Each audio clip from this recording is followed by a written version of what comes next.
welcome back. How has your week been this week? Have you had a really good week, or has it thrown its challenges at you, or has it been just ever so busy? It seems to me that our weeks can kind of go past without us even realizing it. And in more recent times, it's felt like the years zip forward very, very fast these days.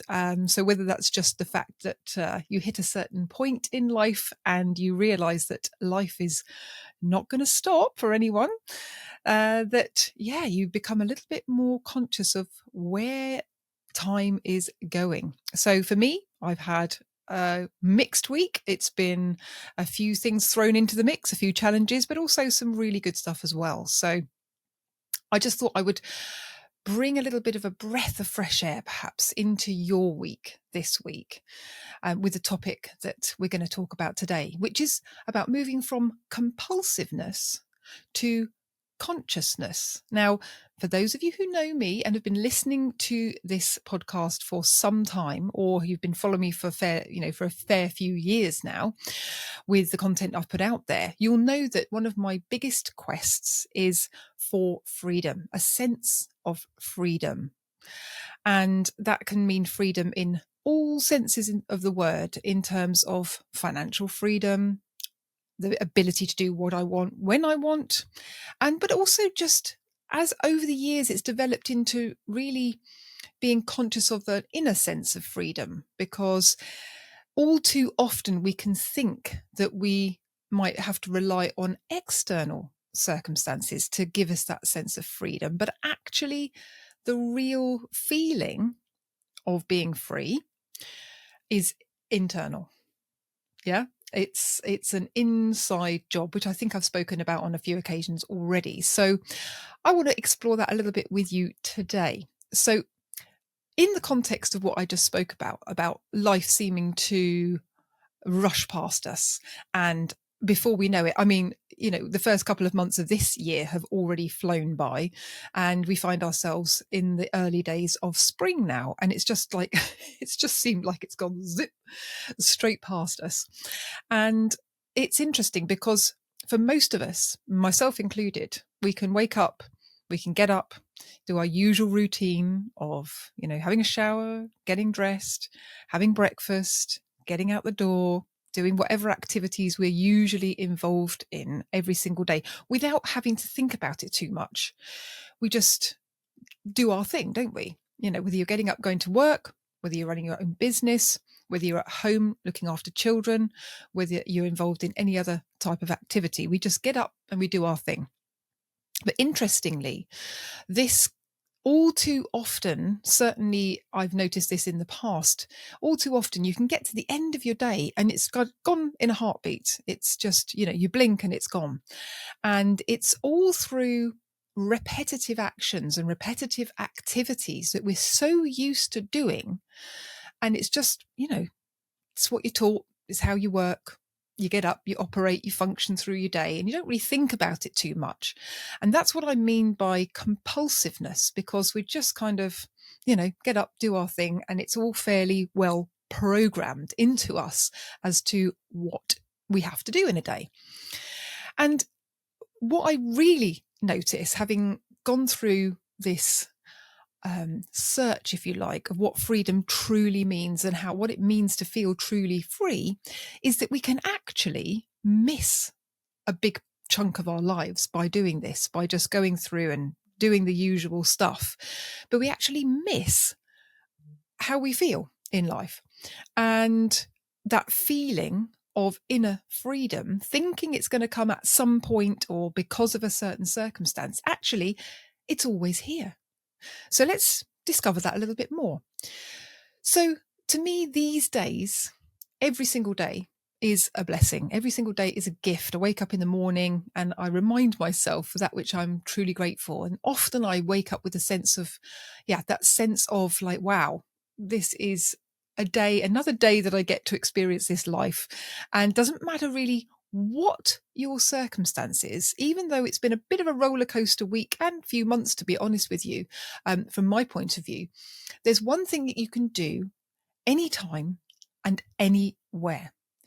And it's a trick or tip, I should say, that I've learnt over the years. So that means you don't have to wait until external circumstances line up to help you get this sense of freedom. And that is to notice your direct experience by stopping and taking notice of your immediate direct experience. It helps you to really notice that sense already, that sense of freedom inside yourself. So I know I'm going a little bit deep today, but it kind of was, I felt relevant to me. And if you're listening to this and it's, ringing true for you, then hopefully it's going to help you as well. So it occurs to me that for all of our lives, even though we don't notice this necessarily, our direct experience of whatever we're doing at any particular time in the day or wherever we are, wherever we find ourselves, that our direct experience of life is all there ever is. So when we listen to the news, when we read the news, when we watch other people come and go during our day, when we get involved in conversations, perhaps we catch up on a bit of office gossip or other type of gossip or whatever, and we scroll and we take part in social media, or watch the TV, or we listen to things in passing like hearsay conversations, or we're sat at a cafe and we notice other conversations that are going around near us, basically, or any other form of distraction that pulls our attention. In actual fact, we have no idea whether what we're hearing, seeing for ourselves, certainly in the context of that which is fed to us or shown to us, or that which we're hearing, is actually true or not. And I know that's a bold statement to make, but it is true. Right? We don't know what we're hearing from any particular angle, whether it's the truth. The only thing that we know is our own direct experience of life. And with so much craziness going on in the world, or appearing to go on in the world, there are always two sides, or certainly multiple sides of the equation to take account of. It can never just be the case of what you see or read or hear, or whatever is the truth. It's multifaceted. Okay. So sometimes we can appear to get so wrapped up in it all, or so wrapped up in our day of just doing the mundane things, the usual things. But when we get wrapped up in that, we can never be truly sure that what we're seeing or hearing is the truth. So our only reference to the world is our own direct experience of it. And what that means is that, in a sense, that can be extremely liberating if we choose to stop and notice it. And that's the key, is to actually stop and just think, okay, I'm sitting now, right now, doing this podcast, and you're hearing these words. Perhaps there's a bird singing outside the window and you're listening to that as well. Maybe there's a dog barking down the street. Or perhaps if you're working from home, there's a sound of a washing machine chugging away. Or maybe there's a child crying in the distance. Yeah. In reality, 99% of our lives is our own direct experience of life.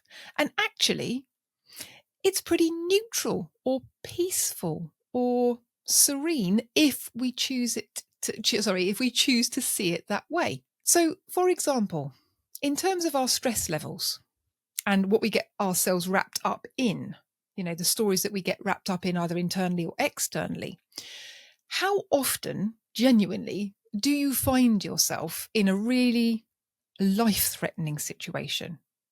Really life-threatening. So such that you need to take immediate action, or you're gonna really suffer. It's extraordinarily low, right? We're talking about 0.000% of the time. The rest of the time is just our own internal fight or flight, depending on what the world's chucking at us. Fair to say? But if we actually stop and take stock of what's going on in this right at this moment, I would imagine that for the vast majority of us, it's pretty neutral. It's pretty peaceful, right? But we have to just stop and notice that. The only circumstance where that is perhaps not so easy is if we're going through some sort of illness, or we have chronic discomfort or pain that we're living through on a regular basis. And I truly feel for you if that is your situation, because that is a very hard one. It's never pleasant to sit through or have to bear pain. But actually, it can have its own, I guess, lessons, if you like. And again, not easy.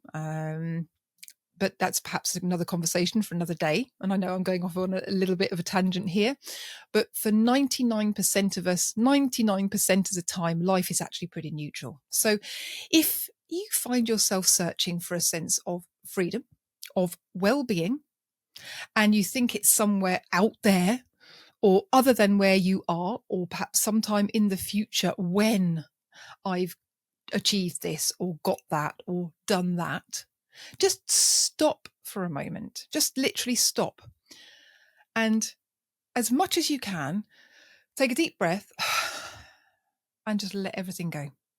Just let it all go. Imagine you don't have any responsibilities or anything to think about just for a few seconds. It's almost like helping you to notice that actually life is right here, right now. And my direct experience of it, more often than not, is actually very peaceful. And there is a liberation in that. I can guarantee you that you will feel a sense of peace and liberation, even if only for a moment or two. But if you perhaps stop and do this enough times during your day, then it can bring about that sense of well-being, of freedom, just peace in your mind and your body and your heart. So for those of you who needed to hear that today, I just thought, seeing as that's been really helpful for me over the course of time, just to stop and notice and stop and actually think, okay, direct experience of life is it's all good, even when stuff seems to be hitting the fan. So that's just a little bit of hopefully a piece of peace for you for this week going forwards, to help you just stop and notice that things are pretty okay. Things are pretty good, right? When you stop and take notice and you stop the distractions and you just let it all go for a minute, let it all hang out. So on that note, I wish you a peaceful week, and I look forward to speaking with you next time. And until then, take care of yourself.